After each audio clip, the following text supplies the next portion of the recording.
దేవునికి స్తోత్రం కలుగును గాక. రండి మరొకసారి సిలువ గూర్చిన శ్రమలను ధ్యానించుకుంటున్నాము. ఈరోజు 5వ దినము, ఫిబ్రవరి 23వ తేదీ సోమవారం, 2026వ సంవత్సరపు సిలువ శ్రమలను ధ్యానించుకొని 5వ దినంలో ప్రవేశించాము. రండి దేవుని వాక్యము చదువుకుందాం. పరిశుద్ధుడైన పౌలు తిమోతికి ఉత్తరం రాస్తూ మొదటి తిమోతి పత్రిక 2వ అధ్యాయము 5వ వచనం. దేవుడొక్కడే, దేవునికి నరులకును మధ్యవర్తి ఒక్కడే, ఆయన క్రీస్తు యేసు నరుడు. ఈయన అందరి కొరకు విమోచన క్రయధనముగా తన్ను తానే సమర్పించుకున్నాను. దీనిని గూర్చిన సాక్ష్యము యుక్త కాలముల యందు ఇయ్యబడును. చిన్న మాట ప్రార్థన చేసుకుందాం.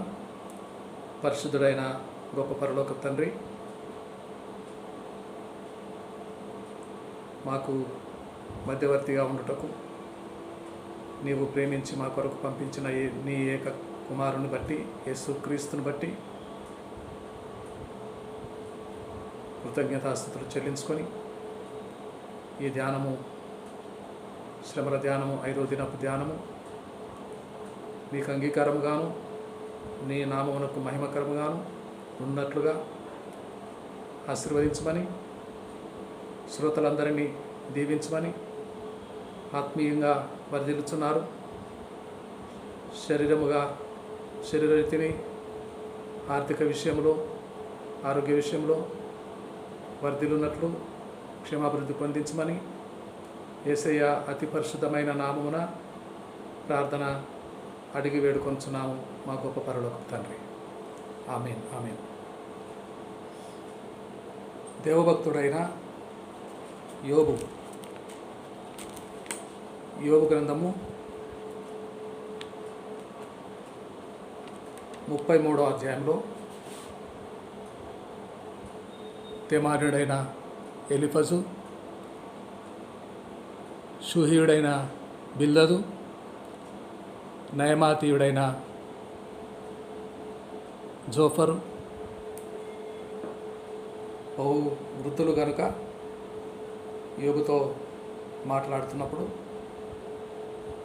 ఇంకొక 4వ వాడు, పడుచువాడు, యవనప్రాయం వాడు,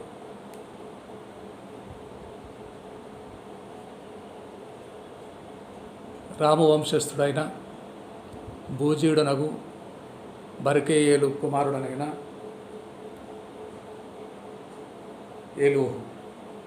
ఏలీహు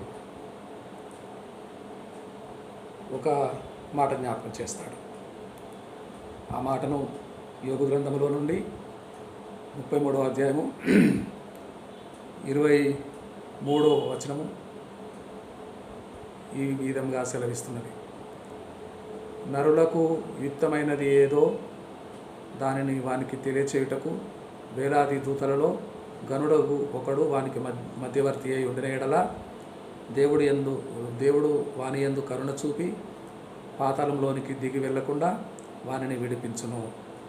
ప్రాయశ్చిత్తము నాకు దొరికనని సెలవిచ్చును. చాలా ఆలోచించదగిన మాట మాట్లాడుతున్నాడు. చిన్నవాడైన ఎలీహు దేవదూతలలో గనుడైన వాడు ఒకడు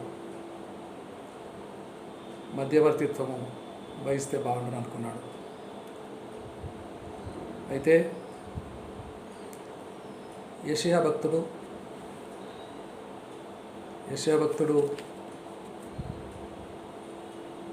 2వ అధ్యాయము,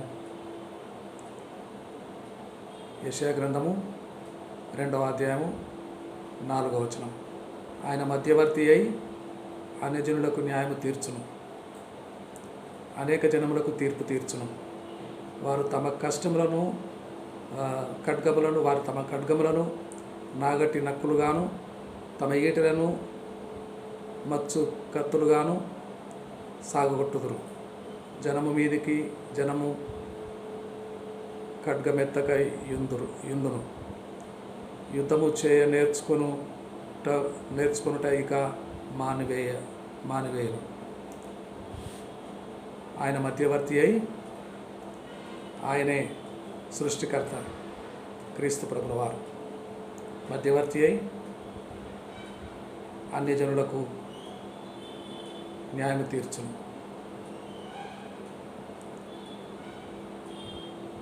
అనేక జనములకు తీర్పు తీర్చును. ఆయనే మధ్యవర్తి అయి.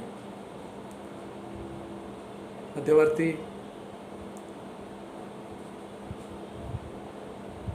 మీకా 4:5 వచనములో యెషయా ప్రవక్త అయిన యెషయా సమకాలీకుడైన మీకా, యెషయా గారు యూదులకు ప్రవక్త, యూదా రాజులకు ప్రవక్త, రాయల్ ప్రాఫెట్. అయితే మీకా ఇశ్రాయేలు దేశమునకు ప్రవక్త. ఇద్దరు ఏకకాలంలోనే ప్రవచించారు. సమకాలికులు. దేవుని వాక్యము దేవుని వాక్కు యెషయాకు ప్రత్యక్షమైనప్పుడు ఆత్మవశుడైన యెషయా పలికిన మాట మీకా కూడా ఇశ్రాయేలు దేశమునకు ప్రవక్త అయి ఇశ్రాయేలు రాజులకు ఈ ప్రవచనం ఎత్తి పలుకుతున్నాడు. ఆయన మధ్యవర్తి అయి అనేక జనములకు న్యాయము తీర్చును. దూరమున నివసించు బలము గల అన్ని జనులకు తీర్పు తీర్చును. వారు తమ ఖడ్గములను నాగటి నక్కులుగాను తమ ఈటలను మచ్చు కత్తులుగాను సాగుగొట్టుదురు. జనము మీదికి జనము ఖడ్గము ఎత్తకుండును. యుద్ధము చేయ నేర్చుకున్నటకు జనులు ఇక మానివేయుదురు. యెషయా యెహోవా వాక్కు ప్రత్యక్షమైనప్పుడు యెషయా ప్రవచించిన ప్రవచనం. మీకా యెషయా సమకాలికుడైన మీకా అలాంటి ప్రవచనమే. ఆత్మవశుడైనప్పుడు ప్రవచనం ఎత్తి యెహోవా వాక్కు ప్రత్యక్షమైనప్పుడు మీకా పలికిన ప్రవచనం. ఆయనే మధ్యవర్తి. ఆయన పేరు యేసుక్రీస్తు అను నరుడు. యాకోబు పత్రిక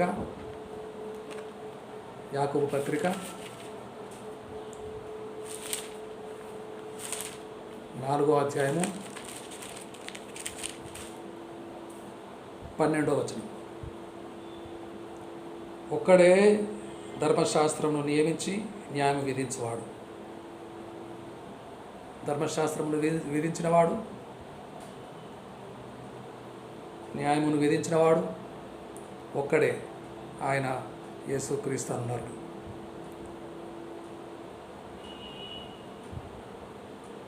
ఆయనే రక్షించుటకును నశింపచేయుటకును శక్తిమంతుడై ఉన్నాడు.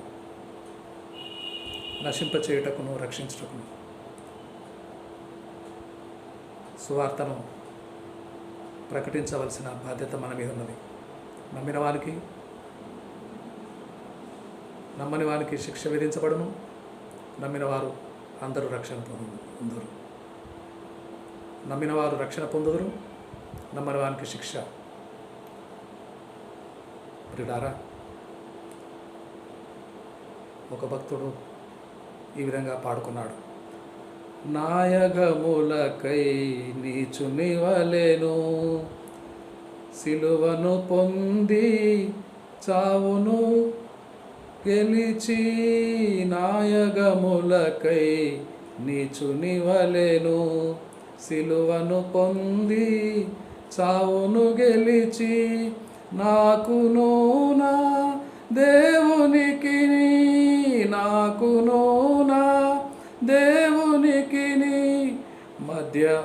మధ్యవర్తి యేసన్నా, ఎంత ఆశ్చర్యకరుడోయన్నా, ఎంచలేము మా యేసన్నను. ఎంత ఆశ్చర్యకరుడోయన్నా, ఎంచలేము మా యేసన్నను. ఎంత పాపినైనను యేసన్నా వింతగాను రక్షించునన్నా. ఎంత అంధకారమైనను ఎన్ని బంధకములున్నను, ఎంత అంధకారమైనను ఎన్ని బంధకములున్నను, అన్ని సరిచేయును యేసన్నా, అన్ని సరిచేయును యేసన్నా. ఎంత ఆశ్చర్యకరుడోయన్నా ఎంచలేము మా యేసన్నను. ఎంత పాపినైనను యేసన్నా వింతగాను రక్షించునన్నా. దేవునికిని నరులకును మధ్యవర్తి ఒక్కడే, ఆయన క్రీస్తు యేసను నరుడు. దీనిని గురించి యుక్త కాలములయందు వచనము చాలా స్పష్టం. కాలములయందు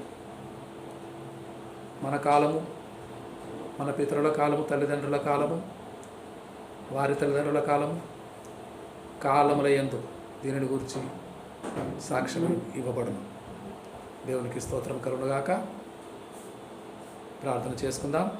పరిశుద్ధుడా, కృపగల తండ్రి, మా ప్రభువా, ఎంత గొప్పడో నాయన, గొప్ప దేవుడో నాయన. దేవునికిని నరులకును మధ్యవర్తి ఒక్కడే, ఆయన క్రీస్తు యేసను నరుడు. దీనిని గురించి తగిన కాలములయందు సాక్ష్యం ఇవ్వబడును. మేము మా కాలములో ఈ తరములో సజీవులముగా ఉన్న మా తరము వారికి సాక్ష్యమిచ్చుటకు నన్ను మమ్మల్ని అందరినీ జ్ఞాపకం చేసుకోమని, బలపరచమని, అభిషేకము ద్వారా అభిషేకించమని,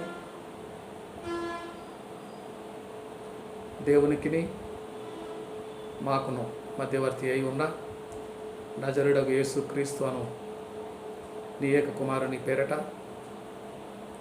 ప్రార్థన అడిగి వేడుకొంచున్నాము మా గొప్ప పరలోక తండ్రి. ఆమేన్. మన పరమ తండ్రి అయిన దేవుని ప్రేమ, కుమారుడు, రక్షకుడు, విమోచకుడు యేసుక్రీస్తు ప్రభుల వారి కృపా కనికరము, వాత్సల్యము, పరిశుద్ధాత్మయందు అన్యోన్య సహవాసము, క్షేమము, భద్రత ఇది మొదలుకొని యుగయుగముల వరకు సదాకాలము ప్రభును విశ్వసించిన పరిశుద్ధులందరికీ, సార్వత్రిక సంఘములో చేరిన వారికి అందరికీ కలిగి ఉండునుగాక. ఆమేన్. ఆమేన్. దేవునికి స్తోత్రం.